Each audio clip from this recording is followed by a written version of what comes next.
இருக்கிற பணம் கூட முறையான வழியில் வந்திருக்கணுங்கிறான். அரண் ஈனும் இன்பமும் ஈனும் திறனறிந்து தீதின்றி வந்த பொருள்னா.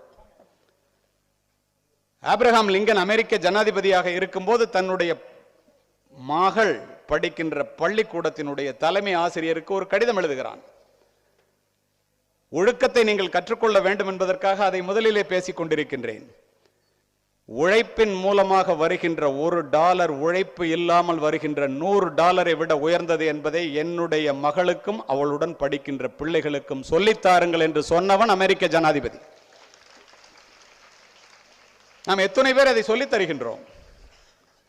உழைப்பின் வாரா ஒரு பெரும் செல்வமும் ஒழுக்கமில்லா உயர்பேர் அறிவும் மனச்சான்றில்லா மனமகிழ் போகமும் மனிதநேயமற்ற அறிவியல் வளர்ச்சியும் நெறியில் நீங்கிய வாணிபம் கொள்கையில்லா அரசியல் இவை அனைத்தும் வீணே வீணே என்பதை இளைய பிராயத்திலிருந்தே தெரிந்து கொள்ளுங்கள்.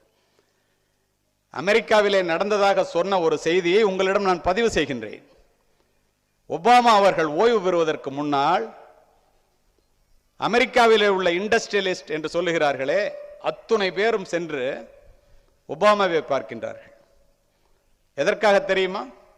அவர்களுடைய ஒரே கோரிக்கை மைக்ரோசாப்ட் நிறுவனர் பில் கேட்ஸை அமெரிக்காவிலிருந்து நாடு கடத்த வேண்டும் என்று. காரணத்தோடு பதிவு செய்கிறேன், உங்களுடைய அருமை பெருமைகளை நீங்கள் உணர வேண்டும் என்பதற்காக.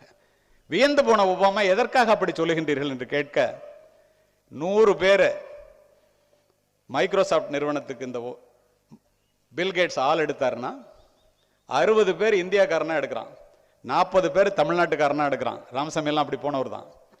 இப்படி எடுத்தா இன்னும் கொஞ்ச நாளிலே இன்று மைக்ரோசாப்ட் நிறுவனத்தினுடைய சிஇஓ ஒரு சத்யா நாதல்லா என்ற இந்தியன், கூகுளினுடைய சிஇஓ ஒரு சுந்தர் பிச்சை என்ற சிஇஓ தமிழன், ஒரு சிவநாடார், சொல்லிக்கொண்டே போகலாம்.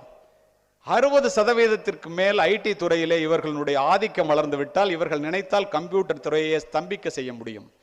அவங்ககிட்ட மட்டும்தான் அறிவு இருக்கா? ஏன் அப்படி எடுக்கிறார்? நாங்களாம் அப்படி செய்யலையே என்று சொல்ல, அப்படியா என்று வியந்து போன ஒபாமா மைக்ரோசாப்ட் நிறுவனத்தினுடைய தலைவரை அழைக்கின்றார். பில் கேட்ஸ் போனோன்னு சொல்றாரு, உன்னை எல்லாரும் நாடு கடத்த சொல்றாயா? எதுக்குன்னு கேட்டார். நீ என்ன 100 பேர் எடுத்தா இந்தியாக்காரங்களாம் 60 பேர் எடுக்கிறியான். அவர் சொன்னாரு, நீங்கள் நாடு கடத்துவதை பற்றி எனக்கு கவலை இல்லை, நீங்கள் என்னை நாடு கடத்த வேண்டும் என்றால் தயவு செய்து இந்தியாவிற்கு கடத்தி விடுங்கள், ஒரே கோரிக்கை தான். வியந்து போன ஒபாமா, எதுக்குயா, ஏன் அப்படி சொல்ற?